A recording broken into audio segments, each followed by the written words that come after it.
हमको इतना सारा प्यार देने के लिए। अब यही प्यार हमें IMDb पर दिखाइए रेटिंग्स देकर। लिंक कमेंट और डिस्क्रिप्शन में दी हुई है। ये सीरीज आपको कैसी लगी आप हमें IMDb के रिव्यूज में बता सकते हैं, तो जल्दी जाइए। Camera rolling and action.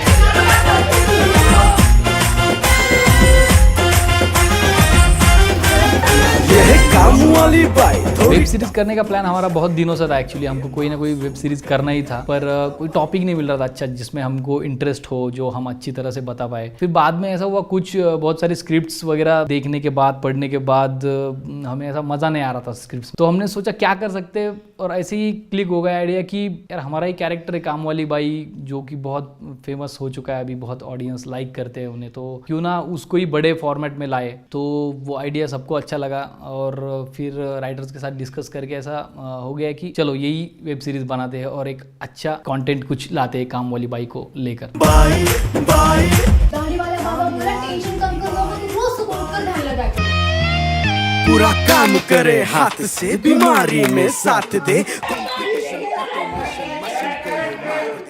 पहले से हमारा जो शॉर्ट ब्रेक चैनल था वो इतना फेमस हो गया था, और वो चैनल पे जो हमारी काम वाली बाई है वो इतनी फेमस हो गई, इसलिए हमारा जो लॉन्ग फॉर्म कंटेंट वाला चैनल है टेक अ ब्रेक, वो चैनल पे हमने जो हमारी काम वाली वेब सीरीज है वो वहाँ पे रिलीज कर दिया हमने। फिर हमारे राइटर्स ने सीरीज लिखना शुरू कर दिया।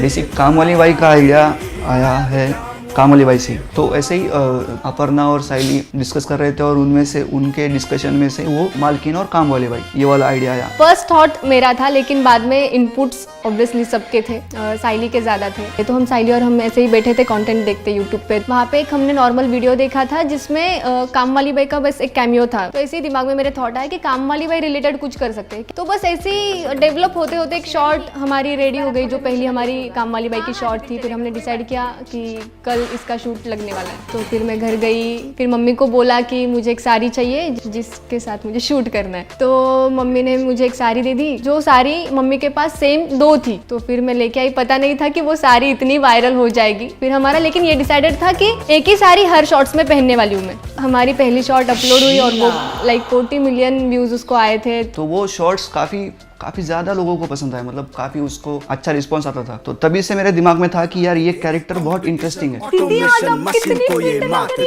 मन में नहीं शांति, करनी है क्रांति, अपना काम निकलो। मुझे बहुत इंटरेस्टिंग लगा वो कैरेक्टर, और उसका जो थिंकिंग प्रोसेस है, या फिर वो कुछ अलग कैरेक्टर है। हाँ दीदी चलेगा, कोई बात नहीं, वाला योगा संधि करते जाओ। जैसे कि बहुत कहानियों में होता है ना कि जैसे चाचा चौधरी हो, या फिर वैसे अलग अलग कैरेक्टर्स रहते हैं जो थोड़े से डिफरेंट रहते हैं, उनका पर्सपेक्टिव डिफरेंट रहता है, और वो कैसे रिएक्ट करते हैं, मतलब वो नॉर्मल लोग नहीं है वो। सो ये काम वाली बाई भी नॉर्मल कैरेक्टर नहीं है, ये शीला दीदी नॉर्मल नहीं है। ऐसे कैसे चलेगा भैया? शीला दीदी तो बहुत अतरंगी है, वो नॉर्मल बिल्कुल नहीं है, वो बहुत अलग है, सबसे अलग है, और वो सबको पसंद भी आती है। उसको कुछ करना है तो वो करके ही रहती है, अगर उसको जल्दी जाना है तो वो कुछ ना कुछ जुगाड़ कर लेती है। लेडी जी जितनी चाहिए, अरे शीला दीदी छोड़िए उसको सैलरी बढ़ा के चाहिए, वो कुछ जुगाड़ कर लेती है। पेमेंट मांगा और उन्होंने दिया ही नहीं, तो बेचारी सुबह से काम कर। तो वो कैरेक्टर मेरे दिमाग में था पहले से ही बहुत ज़्यादा। और जब हमने गंगूबाई काठियावाड़ी का जब ट्रेलर आया था, तो उसका हमने स्पूफ बनाया था, मतलब हम लोग स्पूफ वगैरह बनाते रहते, तो हमने पहले वो वीडियो किया, और उस वीडियो के दौरान मुझे वेब सीरीज की आइडिया आई। मुझे लगा कि यार इस पर ना ये इतने में नहीं रहेगा, इसका बहुत कुछ हो सकता है, बड़ा यूनिवर्स हो सकता है उसका। मैंने सोचा कि ये पूरे सोसाइटी में क्या क्या करती होगी, उसकी क्या कहानी होगी, उसके कुछ प्रॉब्लम्स होंगे, तो वो कैसे फेस करती होगी। तो वहीं से मुझे ये बहुत दिनों से करना था, तो मैंने लिखना स्टार्ट कर दिया, और ये लगभग 2 महीने तक चला इसका काम। रुद्र बाहर आ जल्दी। अरे दीदी मेरी डेट आने वाली है, मेरा शर्ट अंदर जाकर बैठा है ये पहन। टेक अ ब्रेक चैनल का नाम है, पर हम ब्रेक नहीं लेते हैं वीडियोस के बीच में, एंटरटेनमेंट कंटिन्यू होती रहती है। Side by side weekly videos shoot हो रहे थे, उसमें एक्ट कर रहे थे एक्टर्स लोग, बाकी काम चल रहा था, और इधर राइटिंग का भी काम चल रहा था सीरीज़ का। फिर जैसे फर्स्ट ड्राफ्ट हुआ, हमने रीडिंग रखा, और बहुत पसंद आया सब लोगों को, कॉन्सेप्ट पसंद आया था। एपिसोड टाइटल असेल प्रत्येक एपिसोडला, और इस एपिसोड का टाइटल है संडे। कैमरा प्रशांत और साइली के घर के किचन में से पैन हो रहा है।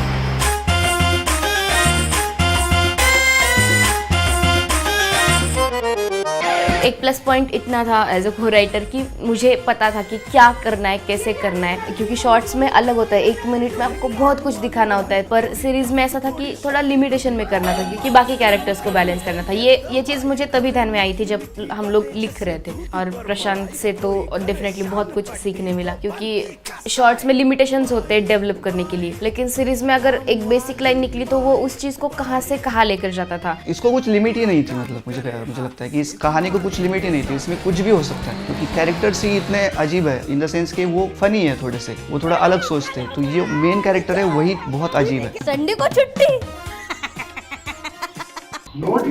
चेयरमैन होकर खुद लेट आता है।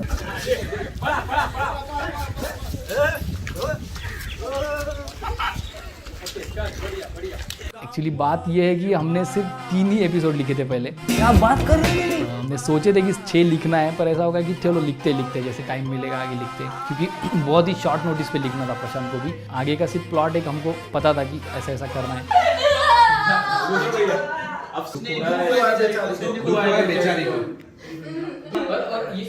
ये क्या कर बताएगा, तो उनको जो लग रहा है ना वो तुझे ब्रेक करना है। हाँ, समझ गया? वो जो सोच रहे हैं वो ब्रेक करना, दुख हुआ वो वाला चाहिए, समझेगा? अरे नहीं मैंने वो दुख हुआ है बेचारी को। तो 3 एपिसोड्स लिखकर हो गए थे, उसके बाद में हमने फर्स्ट शेड्यूल लगाया। 7 दिन में बहुत सारा मतलब शूट हो गया और ऑलमोस्ट सभी लोग फर्स्ट टाइम वेब सीरीज कर रहे थे, तो सबके लिए एक नया एक्सपीरियंस था और काफ़ी मज़ा आ रहा था, मतलब बहुत एनर्जी था सेट पर। प्रशांत जैसे जरा बोलता है ये 2-3 लोग अंदर गिरते हैं, तो तुम भी सब ऐसे थोड़े ओके। उसके बाद में प्रशांत ऐसा देखता है सबको, सब ऐसे डरे क्योंकि तुमको पता नहीं कि टेररिस्ट है या नहीं, तुमको लग रहा है इसके बाद बम हो सकता है, गन हो सकता है, कुछ भी ऐसा। तो जैसे वो आगे आएगा सबने स्प्रेड हो जाना वैसे आएगा, ओके। तो अपने अपने फटाक से साइड में स्प्रेड हो जाना है, उसको देखना है डर के, थोड़ा सा हंसो मत, ये कॉमेडी एक्टिंग है, इसको देख के हंसो मत, और बाकी लोग भी करेंगे तो हंसो मत, ठीक है।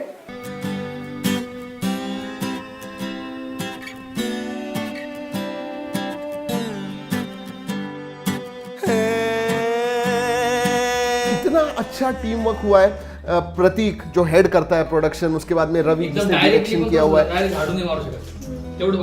एक्टर्स कामवाली बाई, Saili, Prashant, it is crazy. Prashant तो राइटिंग भी करता है, it was his story, and then Hemant का एडिटिंग, एंड ओवरऑल अगर आप देखोगे दैट एंटायर पैकेज, मुझे लगा ही नहीं था कि इतना अच्छा होगा और इतना प्यार भी मिलेगा। हमारे इन हाउस टीम होने की वजह से हमने ऐसा किया था कि जो बेटर कर पाएगा कोई चीज़, जैसे कि असिस्टेंट डायरेक्शन हो, तो हमने पहले पूछा कि कौन है असिस्टेंट के लिए रेडी, तो कुछ लोग आ गए कि हम करते हैं और उनको काफ़ी कुछ एक्सपीरियंस भी था। टीम तो हमारी बढ़िया ही है मतलब, और ये हमारा पहला प्रोजेक्ट नहीं था, एज अ वेब सीरीज हमारा पहला प्रोजेक्ट था, लेकिन इससे पहले हम 1-1.5 साल से साथ में काम कर रहे हैं सब लोग। हम कॉमेडी वीडियोस बनाते हैं, कॉमेडी स्केच बनाते हैं, तो सबके साथ काफ़ी अच्छा बॉन्ड है। डायरेक्टर हुए रवि सर, बाकी है DOP संकेत है, एडिटर है हेमंत सर वगैरह, और पूरे जो टीम है बाकी सब दिखते रहते हैं। मतलब इधर उधर क्या होता है कि बॉन्ड बहुत अच्छा है पर्सनल लाइफ में, तो काम की जगह पे वो और ज़्यादा फुल जाता है, क्योंकि पता है ना कि इसको ये कैसे काम करता है, इसका तरीका क्या है काम करने का, उसका फायदा होता है बहुत ज़्यादा। तो टीम बढ़िया है, मुझे लगता है टीम बहुत बेस्ट है। ये फोटो देखो, कहीं दिखवा लग रहा है, पति है तुम्हारा।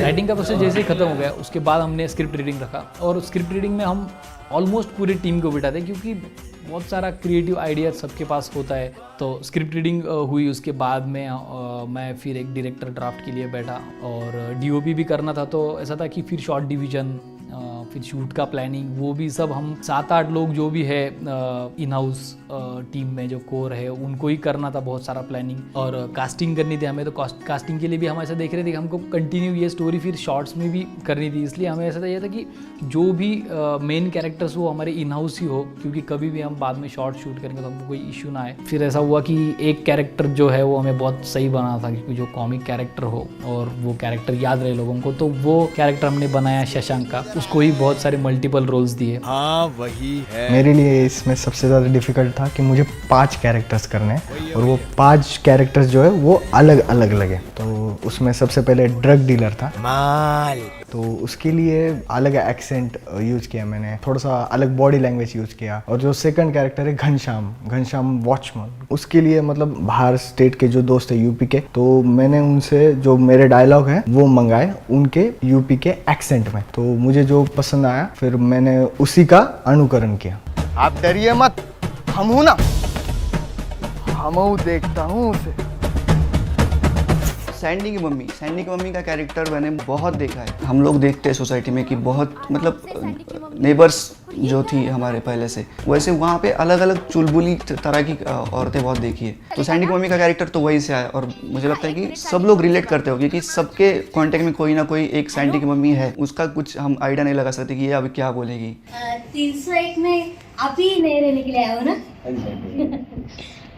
आपका व्हाट्सएप नंबर दे दीजिए। सैंडी की मम्मी एक कैरेक्टर था कि जो बहुत इंटरेस्टिंग था स्क्रिप्ट में और हमें एक टाइप का इमेजिन हो रहा था वो कैरेक्टर, और बहुत उसके लिए बहुत कास्टिंग किया हमने, पर बहुत दिन तक हमें वो मिला नहीं कास्टिंग। बाद में अपर्णा ने ही बोला कि मेरी एक फ्रेंड है बहुत अच्छा करती है, तो हमने उनसे ऑडिशन मंगवाया और जब ऑडिशन देखा पहली बार में वो ऑलमोस्ट डन ही हो गई थी कि चलो इनको ही करना बुलाना है। तू तो बड़ा चढ़ा के सबको बता रही थी ना, और वो ठा ठा ठा ऐसे एक्शन भी करके बता रही थी, मैंने देखा है। ये शीला कह रही थी कि प्रशांत है ना टाइम भी घड़ी में नहीं देखता। एक्चुअली हम दोनों एक सीरियल साथ में कर रहे थे, मराठी सीरियल, तो वहाँ पे मैं उससे मिली हूँ। सैंडी की मम्मी, उसका नाम मयूरी है, और यहाँ पे चल रहा था हमारा सैंडी की मम्मी का कास्टिंग। लिटरली 10 to 12 लोग सैंडी की मम्मी के कैरेक्टर को ऑडिशन दे के गए थे, लेकिन जो कैरेक्टर मुझे पता था कि प्रशांत को कैसा कैरेक्टर चाहिए, उसने मुझे रेफरेंस दिखाए थे। तो फिर जब मैं सेट पे नेक्स्ट टाइम गई थी तो मैंने उसको कहा कि ऐसा ऐसा कैरेक्टर है तो तू करना चाहती है क्या? तो उसने बोला हाँ ज़रूर, मैं क्यों नहीं करना चाहूँगी, काम वाली बाई तो इतनी फेमस है, मुझे बहुत अच्छा लगेगा करने के लिए ये वो। तो फिर मैंने उसको